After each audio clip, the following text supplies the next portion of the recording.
Sir, I totally disagree with you. Yes, sir. Your explanation, you mean you're a business. At the same time, you're catering to public service, di po ba? Pero boss, narinig ko yung sinasabi mo na tataasan kasi systems loss. Parang wala, ayaw ninyo magka-incur ng losses. Business, sir, ay may mga losses. Dapat you have to be prepared for that. Pinag-aralan ko po sa eskwelahan yun eh. Normal po yun sa isang negosyo na magkaroon ng losses at dapat meron po kayong allowance lagi for losses. I had a degree po in business management kaya alam ko ho yun. So ibig ko lamang sabihin, are you saying na pag kailangan wala kayong losses, ipasa nyo sa amin?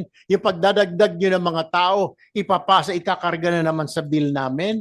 Hindi na mo namin problema yun. Hindi na rin ho problema ng consumer yun. Magdagdag ka ng tao mo, mag-expand ka, wala kaming pakialam doon. Ang gusto lang namin, kuryente, bumibili po kami. Bumibili lang kami ng kuryente sa inyo, binibigyan nyo kami ng kuryente, pero yung sinasabi mo na para bantayan, walang magnanakaw, bakit kami na naman ang sasagot noon? Parang lagi na lang ho kami hong sasagot. Ganito lang sa bibigyan kita ng example. Kung nanakawan po yung tindahan, so sa susunod na next week, gagawin niya, tataasan niya lahat ng presyo ng paninda niya kasi nalugi siya, na-hold up siya, o nasunugan siya, o binaha yung tindahan niya, nasira. So may mga losses siya. Dapat sir, meron kayong mga miscellaneous na mga losses. Dapat ready po kayo, mga distribution utilities, ready po kayo, mga electric cooperative. Hindi yun po pwede. Ayaw magkaroon ng losses, di wag ka, lumipat ka na ng negosyo. That's what my point is. That's what the people are saying right now. Bakit kami lagi? Kayo wala na ba kayong sasagutin na losses? Puro na lang sa tao, pass on, puro pass on. Lahat na lang pinapass on. Napakagandang negosyo pala nito. Hindi ko naisip sana tayo lang ako ng electric company din para na generation at saka distribution para napakasarap pala na negosyo na ito. Walang losses. Sa tao nyo lagi sinisingil. Ang kawawang taong bayan. Sir, hindi po tayo mayaman na bansa. Let us not forget. I just have a couple of questions to Attorney Juan and Yusek Inocencio. Attorney Juan, tama po yun, Mr. Manny Pangilinan saying na pag inalis po yung systems loss, mag-incur ng losses at baka bumagsak po yung industriya ng elektrisidad pag binawasan po, inalis yung systems loss. Totoo ba malulugi po sila? Is that true kung alisin natin? Say for example, we start with non-technical systems loss. Malulugi po ba?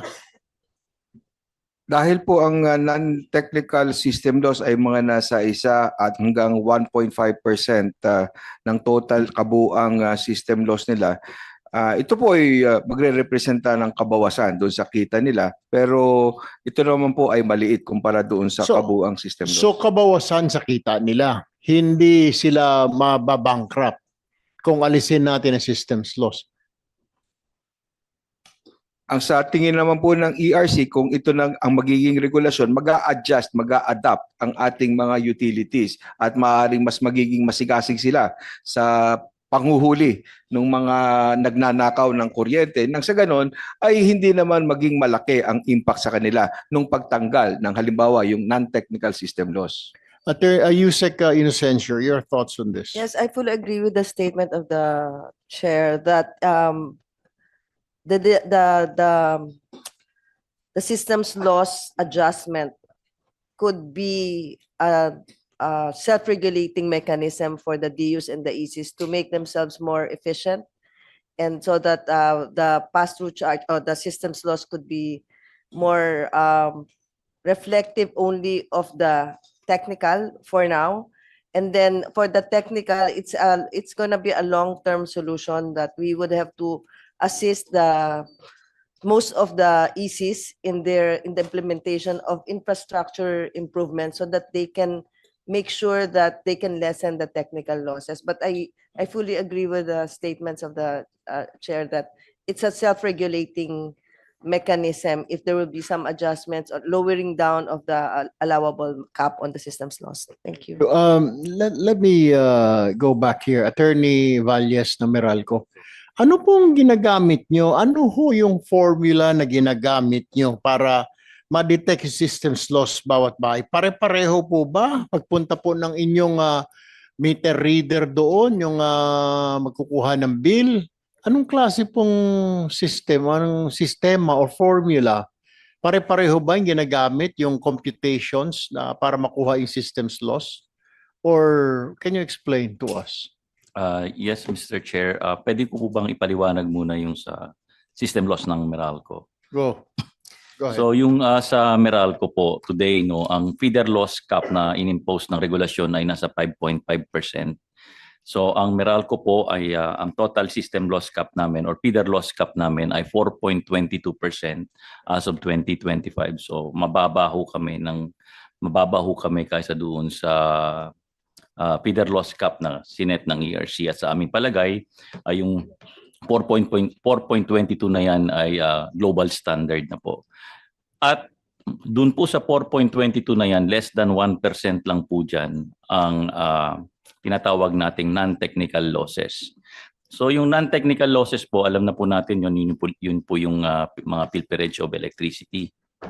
So sa pilferage of electricity po, ang Meralco, agresibo po kaming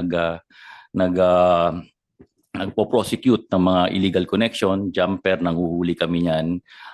Kaya lang po, hindi talaga maiiwasan dahil siyempre po marami pong nagnanakaw ng kuryente. Halimbawa, bibigyan ko kayo ng example. Sa gabi nila ginagawa. Halimbawa, madaling araw.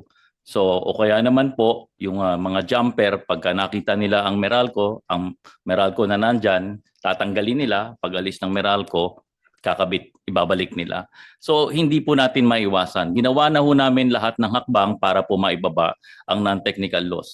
Tinaas po namin ng metro sa mga ilang depressed areas para hindi maabot. Yet, may nangyayari pa rin hong non-technical losses. So, ang solusyon, kung gusto natin i-eradicate or tanggalin talaga ang non-technical loss, kailangan damihan namin yung personnel na 24/7 nag-i-inspect dito sa mga kabahayan na to at nakabantay sa bawat bawat 1 kilometrong poste na umiikot sila o rumoronda sila, at napakagastos po yun. So tinimbang po namin yun, kung yung sinasabi nyo po, kailangan namin gawa ng paraan para mapababa yung non-technical losses.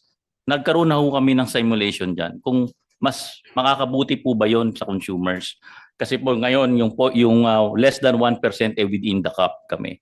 Kung i-improve pa po namin yan below para ma-achieve natin yung zero na sinasabi nating non-technical losses, malaki naman po yung gagastusin namin na operational expenses at saka capital expenditure, no? Na siya naman po ang kakarga na naman doon sa taripa.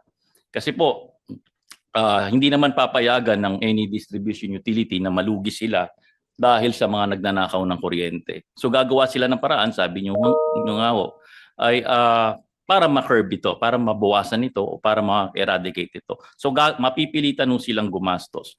So kung gagastos po sila ng mas malaki kaysa sa magiging pakinabang ng customers dito sa system loss na tanggalin natin or gawin nating zero yung non-technical losses, hindi po magiging fair sa consumers yun. Kasi mas yung net po na benefit ma-offset. Sir, I totally disagree with you. Yes, sir. Your explanation, you mean you're a business. At the same time, you're catering to public service, di po ba? Pero boss, narinig ko yung sinasabi mo na tataasan kasi systems loss. Parang ayaw ninyo magka-incur ng losses. Business, sir, ay may mga losses. Dapat you have to be prepared for that.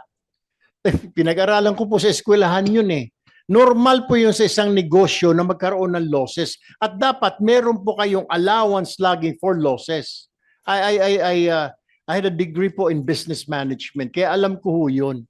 So ibig ko lamang sabihin, are you saying na pag kailangan wala kayong losses, ipasa nyo sa amin. Yung pagdadagdag nyo ng mga tao, ipapasa, ikakarga na naman sa bill namin. Hindi na mo namin problema yun. Hindi na rin ho problema ng consumer yun. Magdagdag ka ng tao mo, mag-expand ka, wala kaming pakialam doon. Ang gusto lang namin, kuryente, bumibili po kami. Bumibili lang kami ng kuryente sa inyo, binibigyan nyo kami ng kuryente, pero yung sinasabi mo na para bantayan, walang magnanakaw, bakit kami na naman ang sasagot noon? Parang lagi na lang ho kami hong sasagot.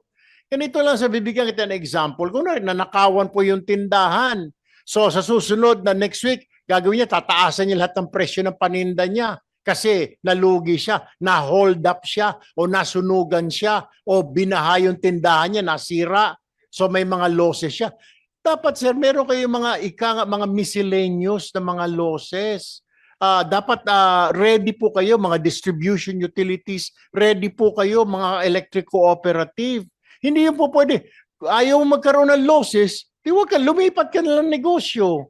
That's what my point is. That's what the people are saying right now. Bakit kami lagi? Kayo wala na ba kayong sasagutin na losses? Puro na lang sa tao, pass on, puro pass on. Lahat na lang ho, pinapass on. Napakagandang negosyo pala nito.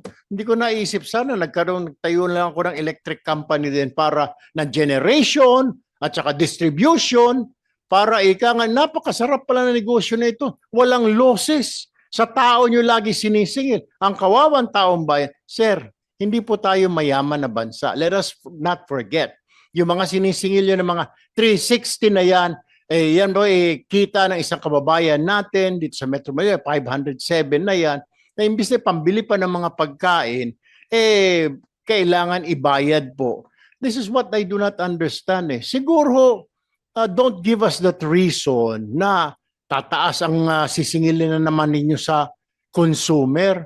Bakit po sa amin? Di po ba? Why is it always like that? Na kami yung sasalo. Dahil kailangan nyo maraming tagabantay na mga jumper, etc., illegal metering. Problema nyo ho yun. That is your business. Hindi kami part ng Meralco. Kami po ang mga consumer, customer po ninyo. Yun lang ho yung sa akin. Ano po? Go ahead. Salamat po, Mr. Chairman Tulpo. Ang pinapaliwanag ko lamang po, yung sinasabi niyo pong losses ng mga distribution utilities, actually po, kaya po ang meron tayong system loss cap na tinatawag kasi po yung mga DUs na sinasabi nating inefficient na lumalagpas doon sa cap at hindi nila ginagawa ng mahusay yung kanilang trabaho para hulihin yung mga magnanakaw ng kuryente. Yung above the cap na yun, ina-absorb ho ng buong buo ng mga utilities yun. So, pag ikaw ho ang naging criteria, batayan, ay pag ikaw ay bumaba sa cap, medyo sinasabi natin, efficient ka na, so hindi mo na ina-absorb yung losses na yon below the cap. Lahat po kami, pagka nagpo-prosecute kami ng pilferage, lahat po yan ng nare-recover ng Meralco na presyo ng kuryente na nawala, no? Yung tinatawag nating billing na nawala, ay ibinabalik din ho namin yan sa customers bilang kabawasan sa aming generation cost. So wala hong napupunta sa Meralco dyan kasi yung nakukuha, binabalik sa customers at yung buong system loss actually part ng generation cost yan, binabayad din naman yan sa generation companies. So si Meralco po, ang mangyayari dahil malaki yung magiging expenses niya, lahat ng expenses namin pagka ina-attempt namin na pababain ng aming system loss, I think karaniwan sa lahat ng distribution utility, ipinipresenta namin sa Energy Regulatory Commission. Ito po yung mga gastusin in terms of capital expenditures and operational expenditures. At i-evaluate naman ng ERC yon kung ano doon yung fair na expenses na pwede nilang sabihin na isasama nila sa taripa. Mr. Chair. Salamat, Mr. Chair. In any case po, Attorney Valles, kung gaya ng sinasabi, 1-point-something% lang naman ang component na non-technical, itong mga pilferage, etc., sa kabuoang systems loss. Ibig sabihin, 98-point-something% ang systems loss mula sa technical. Hindi ko po ine-excuse kung may nagnanakaw ng kuryente, but ibig pong sabihin yung overwhelming na responsibilidad at potensyal na i-address yung kabuang systems loss ay dun sa technical side. So sa distribution utilities po. Ibig sabihin kung fully i-electrify nyo lahat-lahat ng mga household sa Pilipinas and gaya ng sinabi ni SP kanina, maging mas efficient, ma-address po natin, I think in large part, yung 5% lang na charge sa systems losses. If I may, Mr. Chair, dahil on board ang Meralco, may tanong po ako sa kanila at sa ERC tungkol sa consumer protection. But before Yes, that, Mr. Chair. Sen Risa, hindi po ninyo nasagot, Attorney Valles. Anong ginagamit po ninyo na formula, batayan, para masabi na itong bahay sa number 1, 2, 3 Sampaloc, ito yung systems loss niya. Yung kapitbahay niya, 1, 2, 4, ito yung systems loss. Ano hong pinagbabasihan niyo ho roon? O pare-pareho lang? Bahay number 1, bahay number 2, bahay number 3, mas malaki si number 3 yung konsumo niya, mas maliit ba ang system, mas malaki ba ang systems loss niya? Paano kung yung maliit ang konsumo, mas maliit ba ang systems loss niya? Hindi po ba uniform or standard ang pagsisingil ng systems loss? At what kind of formula are you using? Uniform po ang singil ng system loss charge, no. Magkakaiba lamang po 'yan per customer class.